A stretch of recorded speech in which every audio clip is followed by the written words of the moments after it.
اب ہارون صاحب نیزوں پر سر ہیں، دمشق کے بازار ہیں، بیبیاں گزر رہی ہیں، سروں پر دوپٹے نہیں ہیں۔ اب آتے ہیں ان خطبات کی طرف جو کہ بی بی زینب نے دیے، اور خاص طور پہ یزید کے دربار میں۔ اب مجھے اجازت میں پڑھ دوں؟ جی جی ضرور ضرور۔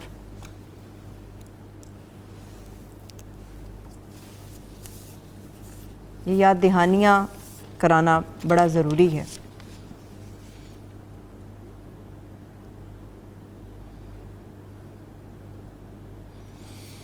سب تعریفیں اس خدا کے لیے ہیں جو کائنات کا پروردگار ہے، اور خدا کی رحمتیں نازل ہوں پیغمبر اکرم اور ان کی پاکیزہ عطرت و آل اہل بیت پر۔ اما بعد، بالآخر برا ہے انجام ان لوگوں کا جنہوں نے اپنے دامن حیات کو برائیوں سے داغدار کر کے خدا کی آیات کی تکذیب کی اور ان کا مذاق اڑایا۔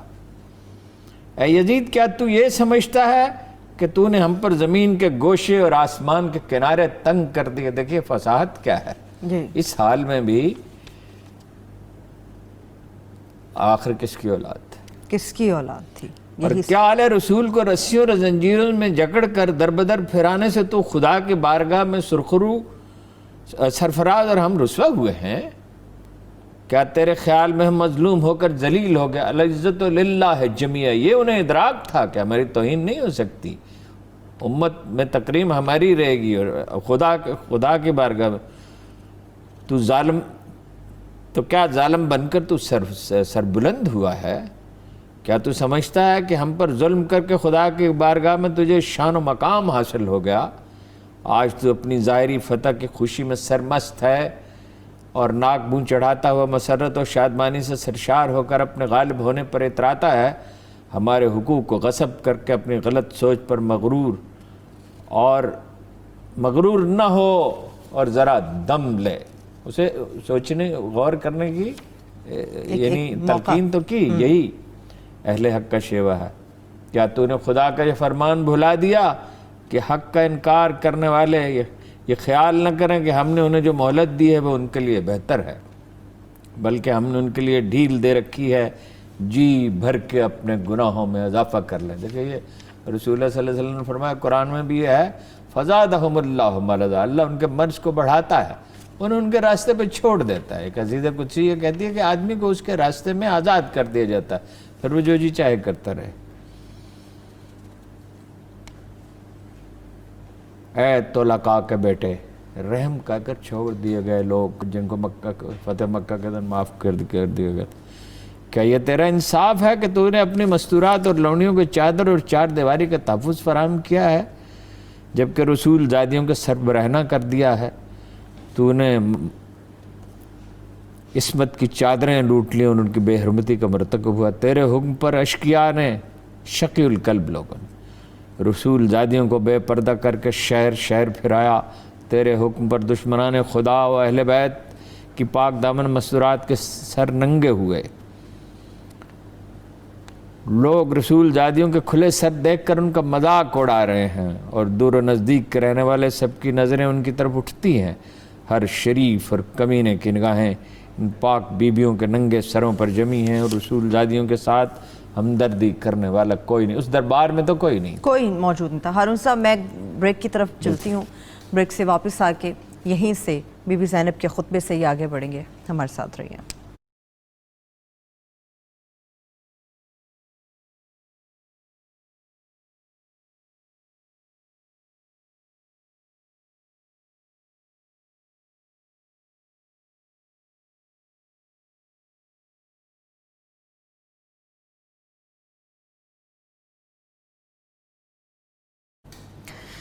حضرت بی بی زینب کے خطبے کے حوالے سے گفتگو چل رہی تھی، یہاں سے یہ سلسلہ ٹوٹا، وہیں سے آگے بڑھتے ہیں۔ جی ہارون صاحب۔ آج آل محمد کا معین مددگار کوئی نہیں، اس شخص سے بھلائی کی توقع ہی کیا ہو سکتی ہے جو اسی خاندان کا چشم چراغ ہو، جس کے بزرگ نے پاکیزہ لوگوں کے جگر چبا کر تھوک دیا تھا، اور شخص سے انصاف کی کیا امید ہو سکتی ہے جس کا گوشت پوش شہیدوں کے خون سے بنا ہو۔ اے یزید، کیا تجھے شرم نہیں آتی کہ تو اتنے بڑے جرم کا ارتکاب کرنے اور اتنے بڑے گناہوں کو انجام دینے کے باوجود فخر و مباحات کرتا ہے۔ یہاں ایک بڑا اہم نقطہ ہے، دیکھیے حدیث رسول یہ ہے کہ گناہ معاف ہو سکے، قرآن میں بھی ہے، جمی ہے، سارے گناہ معاف ہو سکے، لیکن جو اپنے گناہ پہ فخر کرے، اس کی شاعری موجود ہے یزید کی، جس میں وہ اپنا، وہ مصرع مجھے یاد نہیں آ رہا، جس میں وہ اس پہ فخر کا اظہار کرتا ہے اپنے، وہ ناقابل معافی ہے۔ میرے اسلاف اگر موجود ہوتے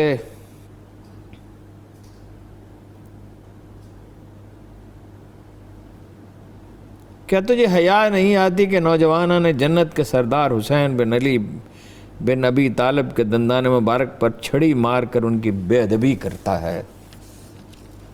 اے یزید تو کیوں نہ خوش ہو اور فخر و مباحات کے قصیدے پڑھے، کیونکہ تو نے اپنے ظلم و استبداد کے ذریعے ہمارے دلوں کو گہرے زخم دیے ہیں، اور شجر طیبہ کی جڑیں کاٹنے کے گنوں نے جرم کا ارتکاب کیا۔ کلمہ طیبہ قرآن مجید کہتا ہے کہ ایک اس درخت کی طرح ہے سچا کلمہ جس کی جڑیں گہری اور ٹہنیاں آسمان کی طرف، اس کی طرف۔ اس میں بہت ہی، اس خطبے میں بہت سے اشارے ہیں قرآن مجید کی طرف اور جناب رسالت صلی اللہ علیہ وسلم صرف غور کی ضرورت ہے۔ تو نے عبدالمطلب کے خاندان کے ان نوجوانوں کو تہہ تیغ کیا ہے جن کی عظمت و کردار کے درخشندہ ستارے زمین کے گوشے گوشے کو منور کرتے ہیں۔ سبحان اللہ۔ آج تو نے رسول کو،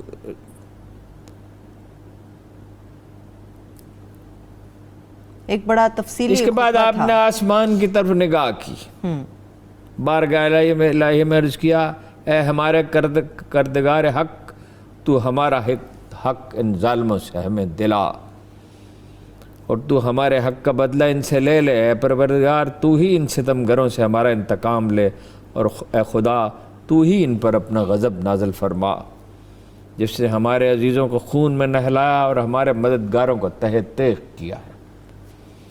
اے یزید جو ظلم تو نے کیا ہے اپنے ساتھ کیا ہے، جو ظلم تو نے کیا ہے اپنے ساتھ کیا ہے، تو نے کسی کی نہیں بلکہ اپنی ہی کھال چاک کر دی ہے، تو نے کسی کا نہیں اپنا ہی گوشت کاٹا ہے۔ تو رسول خدا کے سامنے صلی اللہ علیہ وسلم کے سامنے ایک مجرم کی صورت لایا جائے گا، اور تجھ سے تیرے اس گھرانے جرم کی باز پرس ہوگی، اور تو نے اولاد رسول کا خون ناحق کیوں بہایا اور رسول زادیوں کو دربدر کیوں پھرایا۔ اے یزید یاد رکھ، خدا آل رسول کا تجھ سے انتقام لے کر ان مظلوم کا حق انہیں دلائے گا اور انہیں امن و سکون کی نعمت سے مالا مال کرے گا۔ دیکھیے آج تک سادات کی تکریم جو ہے وقت گزرنے کے ساتھ اس میں اضافہ ہوا ہے، اس میں کمی نہیں ہوئی ہے۔ خدا کا فرمان یہ ہے کہ تم گمان نہ کرو کہ جو لوگ راہ خدا میں مارے گئے وہ مر مٹ چکے۔ وَمَن يُقْتَلُ فِي سَبِيلِ اللَّهِ، اس قرآن مجید کی اس آیت کی طرف اشارہ ہے، وہ بلکہ ہمیشہ کی زندگی پا گئے اور بارگاہ الہی میں رزق پا رہے ہیں۔